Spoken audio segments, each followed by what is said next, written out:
I'm Cahill. I work in Oracle product development. I run product management and strategy for CX globally. And I want to put into context the living business in a broader context of what's going on across society, across the economy, and why it's so critical for you to listen to many of the lessons that Mark laid out in thinking about your organization. So I'm a longtime passionate contributor to customer experience. I've worked in it pretty much my whole career, starting at 10 years at Apple Computer, where really customer experience was sort of put into my DNA early in my career. And the best part of my job is traveling and speaking with customers and partners and fellow employees about customer experience and what's going on in customer experience. So let's move forward and let me share that with you. Safe harbor. Read that. You've got that all memorized. Right? Awesome. We work with the best customers in the world in the top industries, bar none, full stop.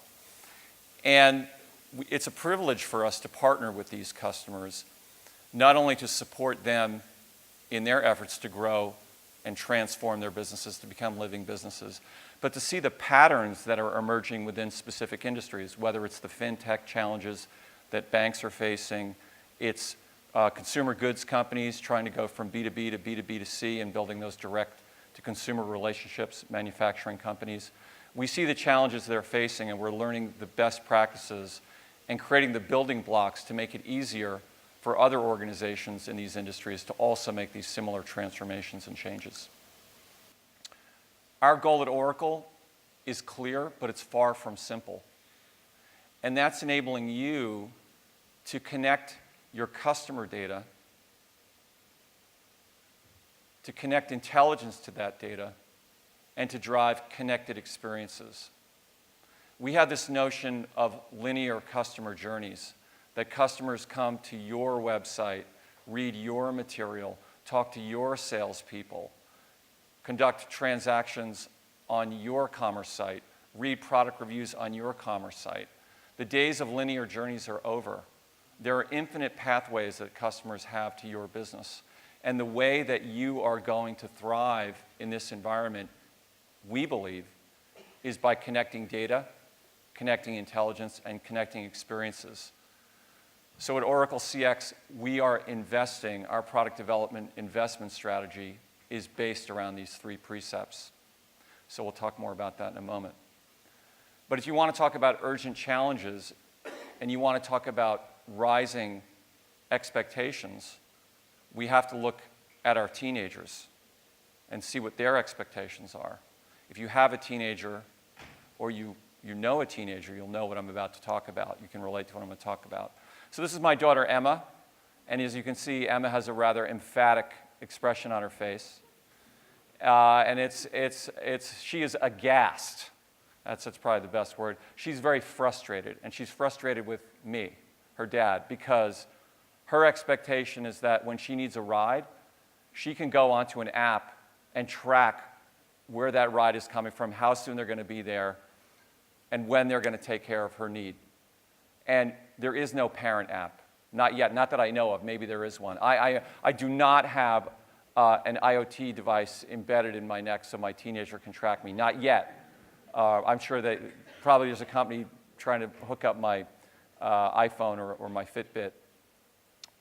So it's bizarre to her that she can go on Uber and she can track John, the guy who drives the white Volvo, and know when he's going to arrive. But her mom and dad, when she needs cash or food, she can't track them, right? And she probably rates John pretty well, but don't ask her how she rates me. So this lens on CX should scare all of us, right? What happens when data, intelligence, and experiences aren't connected? Ratings go down. So what do we call it when packages arrive in hours, rides arrive in minutes, and answers arrive in milliseconds? We call that the experience economy. And Truman, if you could flip back one. Thank you, sir. We call this paradigm the experience economy, and this vision of the experience economy applies to all of you.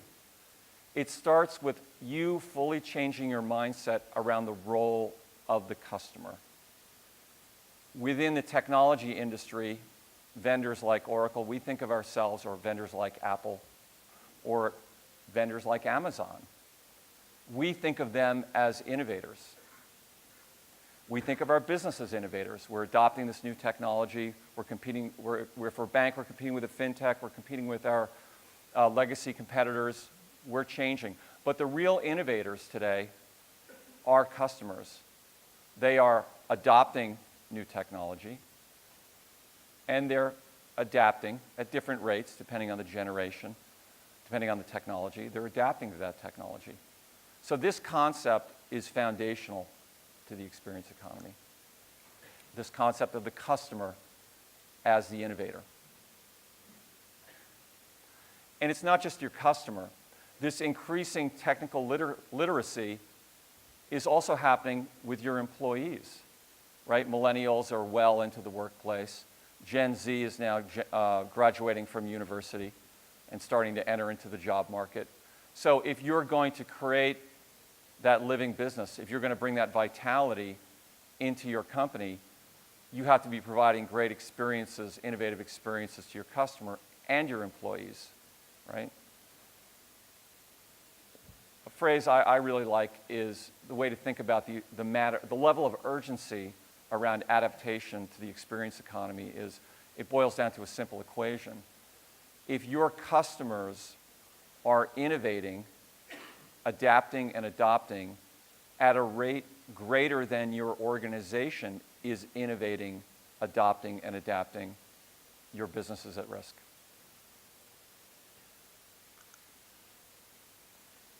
You have to break your organization's habit, and it happens to all of us, of seeing the customer through the lens of your departments. We're the service department. We service the customer. We're the sales department. We sell to the customer. We're the commerce department. All we want to do is get them to fill that shopping cart and click. We're the marketing department. We just care about turning anonymous cookies into qualified leads. Today, barriers have to break down, and you have to provide continual experiences to customers. And an example of that is I was supposed to spend the entire week here in London, which I was very much looking forward to.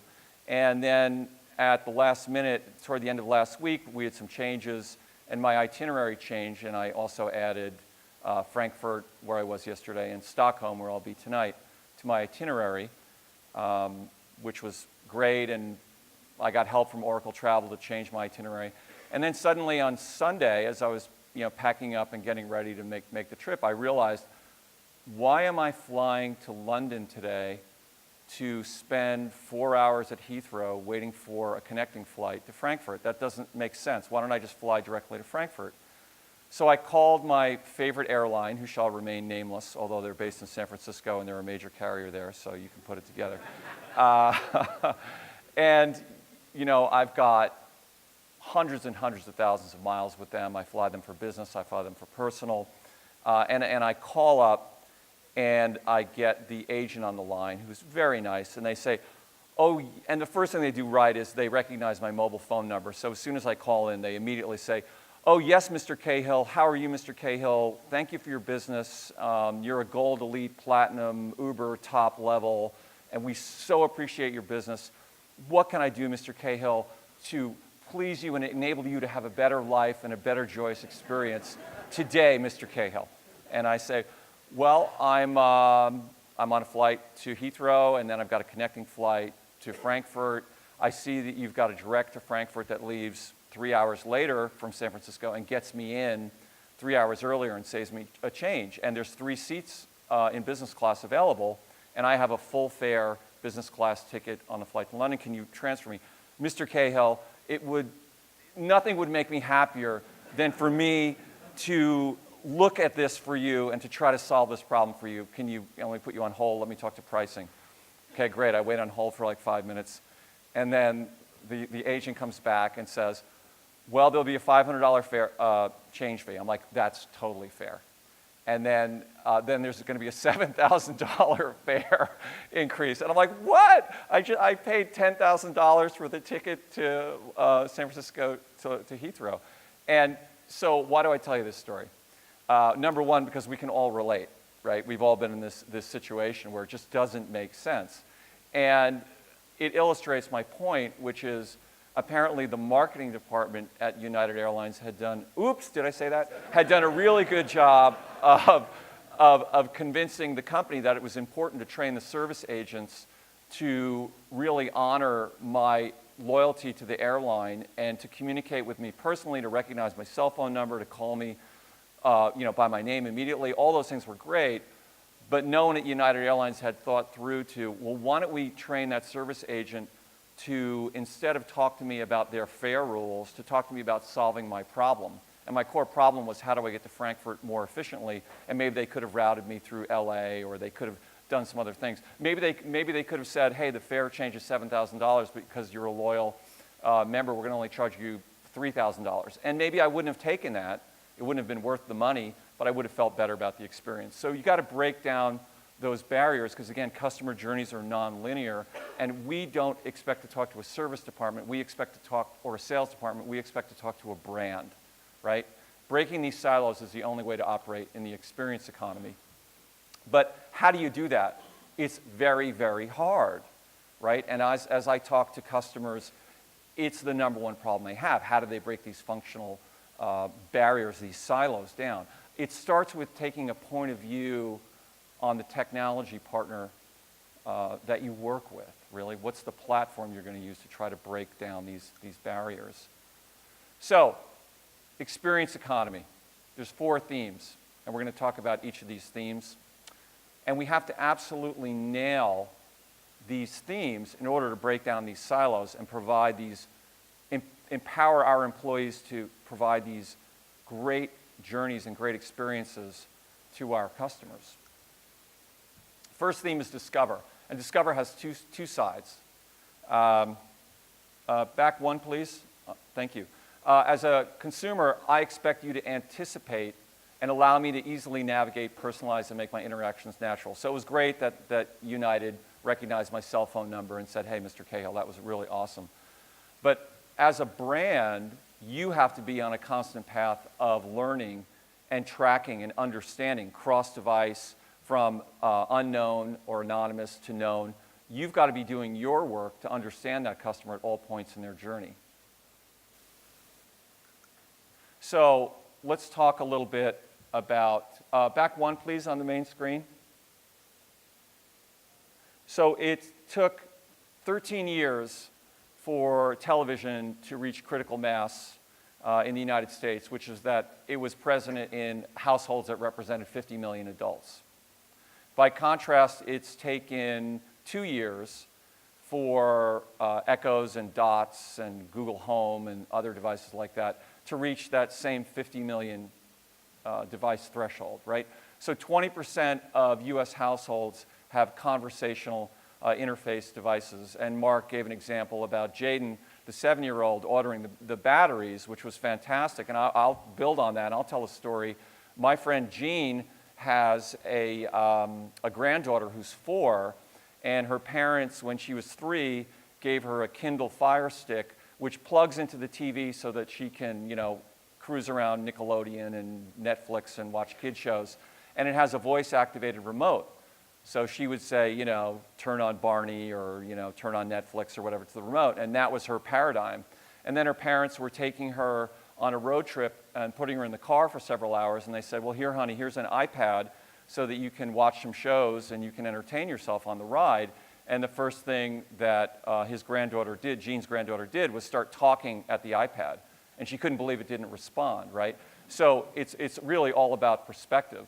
So conversational interfaces like these will dramatically expand across all platforms, not just smart speakers, but connected TVs, cars, wearables, IoT devices.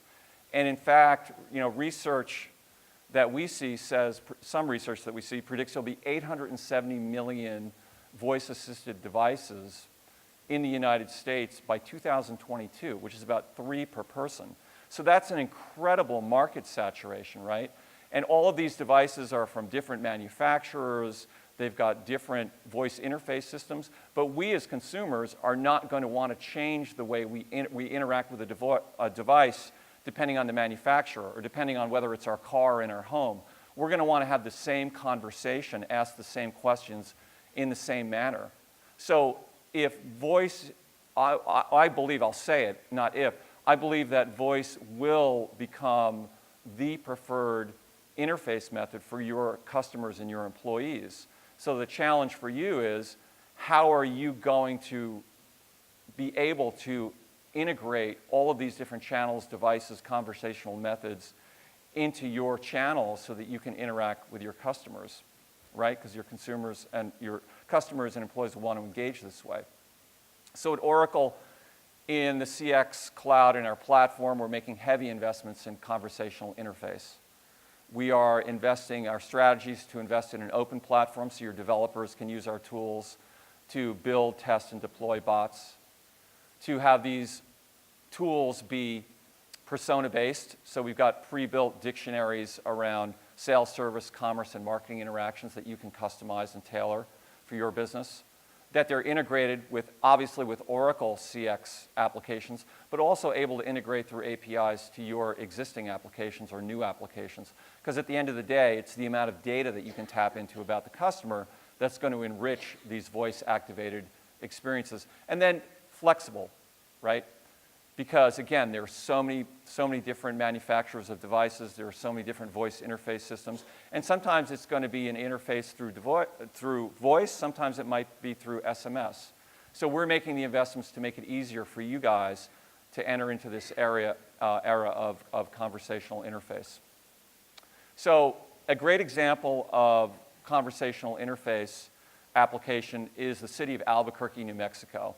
And many of you may know the city of Albuquerque, New Mexico from the Balloon Festival, which I had the opportunity to participate in. It's wonderful. But probably more of you know about the city of Albuquerque because of the TV show Breaking Bad and Walt White and a high school teacher who ends up making drugs and selling drugs and crime. So city of Albuquerque had this global problem of this reputation problem.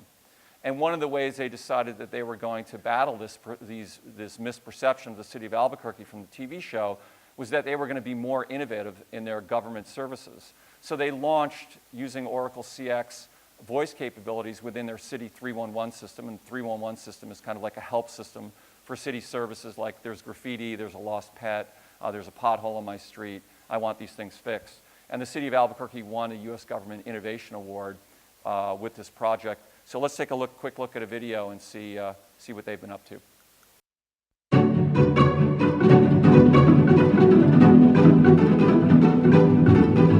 Alexa, open Albuquerque 311. Open Albuquerque 311. Greetings. You can ask me a question about the city of Albuquerque. What can I help you with?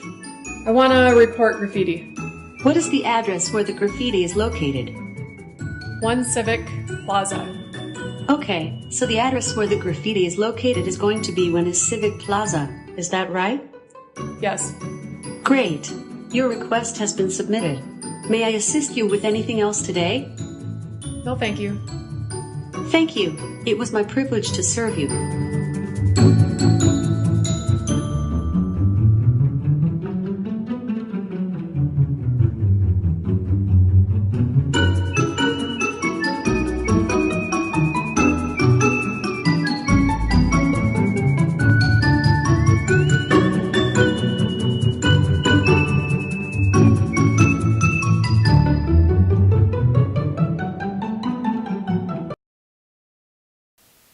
So that's great B2C example, but what about conversational interface in a B2B context?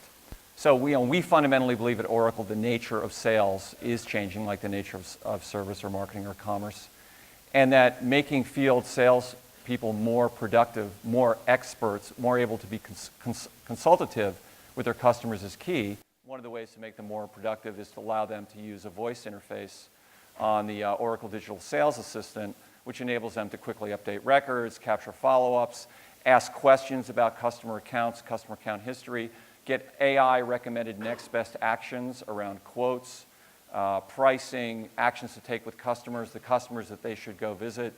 And so all the critical data across sales, configure, price, quote, channel sales systems are available to them through a voice interface, making them more efficient and more productive. So let's talk about engage, the second core theme of the experience economy. The traditional top-down model of learning about your company, your products and services, is completely flipped in the experience economy.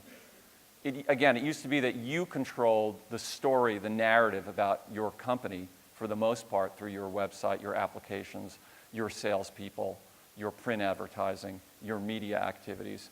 But brands don't control how customers learn about them anymore, right? There's peer reviews, communities.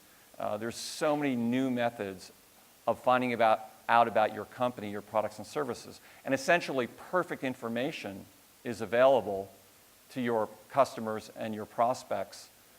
It's even available to your employees, your potential employees from companies like Glassdoor. So how do we think about engagement across our departments in this context? Starbucks is an Oracle CX customer. And one back, please, on the main screen. Thank you. Starbucks is, that's right, that's Starbucks. Starbucks is an Oracle CX customer, and they leverage us to empower over 1,500 agents in 40 global contact centers to talk to their partners, their customers, their suppliers, and provide help and support to them, right?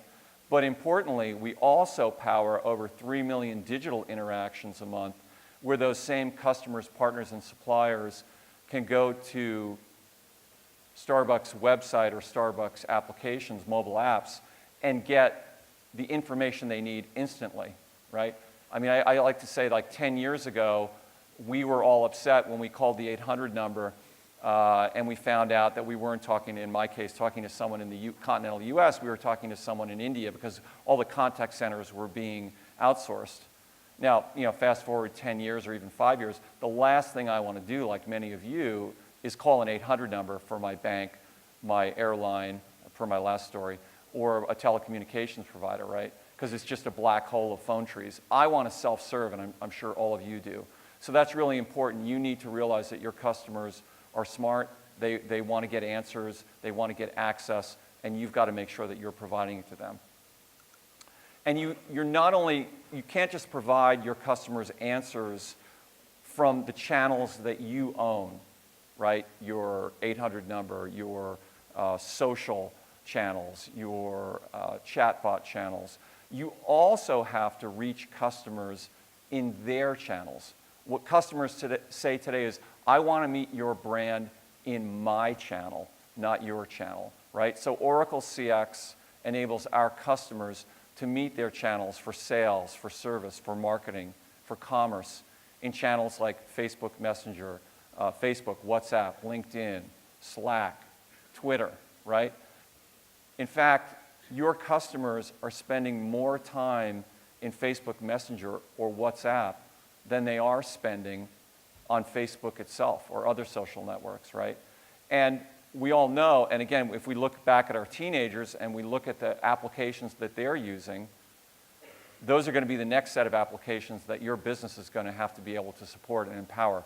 So again, this concept of Oracle doing the work at a platform level of integrating with these various services and building the technology so you don't have to worry about that and you can just worry about how you're going to innovate your business model on top of these capabilities. Let's talk about the next part of the experience economy, consume. And changes are happening in the channels we use to make purchases and the levels of self-service we require, as we just talked about. But that's not the only way consumption is changing. Let's talk about B2B commerce. We're all obviously aware of B2C commerce, and like Mark, I talk about Amazon all the time as an example of great customer experience. It's hard not to. But at Oracle, we foresee that B2B commerce will grow much, much more rapidly than B2C commerce over the next 10 years, right? But the influence of B2C commerce is there, that single click, product information reviews, ratings, pricing and discount information. Again, perfect information. That same concept is still there in a B2B context. You want that same convenience that you feel when you order groceries and the delivery person is walking up 2 hours later up your driveway. You want that same experience and that same sense of satisfaction in B2B commerce. So Calix is an Oracle customer, and they are a broadband systems and software provider. So they provide systems to wireless providers that power over 100 million wireless subscribers, right? A complex business, complex equipment. But Calix wants their salespeople to concentrate on qualified leads, right? These are complex systems, large dollar purchases, long sales cycle. And the way Calix makes sure that their salespeople are able to focus on the most productive leads is that they've taken a strategy of using Oracle Commerce Cloud and Oracle Configure Price Quote to provide a digital experience to their customers. So even though you're buying $1 million broadband system, you can still go online and have a commerce-like experience where you're configuring, self-quoting, looking at delivery options, financing options, and all you do is you just don't have a shopping cart to make the final purchase. You can just then call a salesperson. So we're getting to a point, an era where in 15 clicks you can buy a broadband communication system. Pretty cool. Another massive trend in consumption is what we call end of ownership, right? Traditional ownership model is moving to subscription. Airlines aren't buying jet engines. They're buying them as a service from engine manufacturers and buying a package of maintenance and paying on a per hourly basis. Hospitals don't want to incur the capital expenditure of buying $1 million magnetic resonance imaging machine, an MRI machine, or an X-ray machine, right? They prefer to pay a monthly predictable fee for a bundle of services, upgrades, maintenance, and support. So we're moving from a one-time purchase-oriented business models to recurring customer relationship-oriented business models in the experience economy. And of course, we all subscribe to many subscription services, whether it's something like a physical newspaper, or of course it's something like Hulu or Netflix or LinkedIn or Amazon Prime. But again, at Oracle, what we're seeing is more of our customers that manufacture complex physical goods are coming to us and saying, we are interested in getting into the fill in the blank as a service business, right? We've already moved from on-premise to consumer software and enterprise software in the cloud, right? Now we're seeing rapid growth in complex physical goods like cars, trucks, medical devices, manufacturing equipment being sold via subscription. A great example of this is Mercedes-Benz. So they are testing in regions in the United States the idea of subscribing to a car. And you might say, my initial reaction when I heard about this is, well, how is that really different than leasing a car, right? Well, this is the twist. For about $1,100 a month, you get maintenance, insurance, roadside assistance, and you get a car. But you not only get a car, you get the choice of the car you want when you want that car. So you can have a minivan during the week for shuttling the kids around to sports, but then on the weekend, you can get a convertible to drive down Route 1 in the sunshine and enjoy yourself. So you're subscribing to you have the ability to use the Mercedes app to say, hey, bring me a different car, and this is the car I want, and then Mercedes is going to drive it to your home, fueled up, clean, take the other car. So radical, right? But we're seeing a lot of different, Porsche, Volvo, a lot of different manufacturers are going in this direction.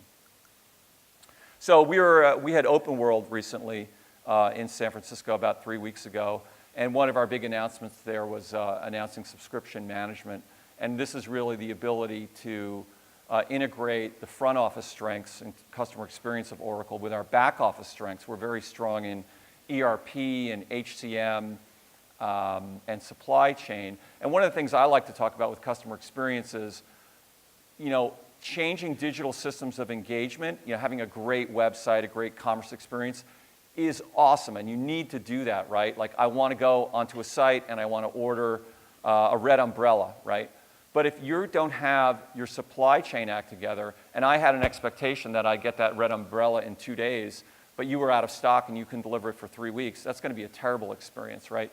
So the power of integrating together the front office and back office and to deliver on the promises made by customer experiences is well demonstrated by our subscription management initiative to provide that end-to-end process to enable your organizations to move to, fill in the blank about your product or service as a subscription.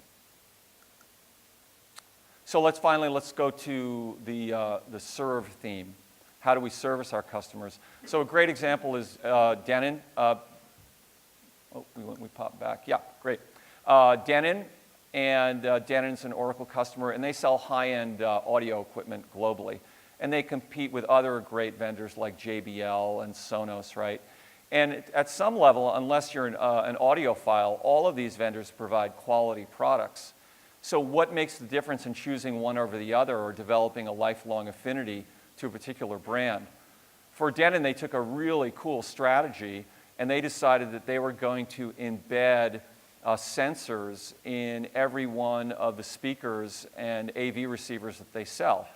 They were going to embrace IoT, or Internet of Things, because they're using the sensors to pull back data to Denon about your system. Is it working well? Is the firmware up to date? Is it experiencing outages or problems? And they're using that data and that understanding to drive predictive customer service.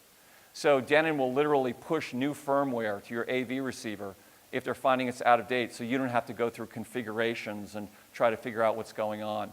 You can just listen to music.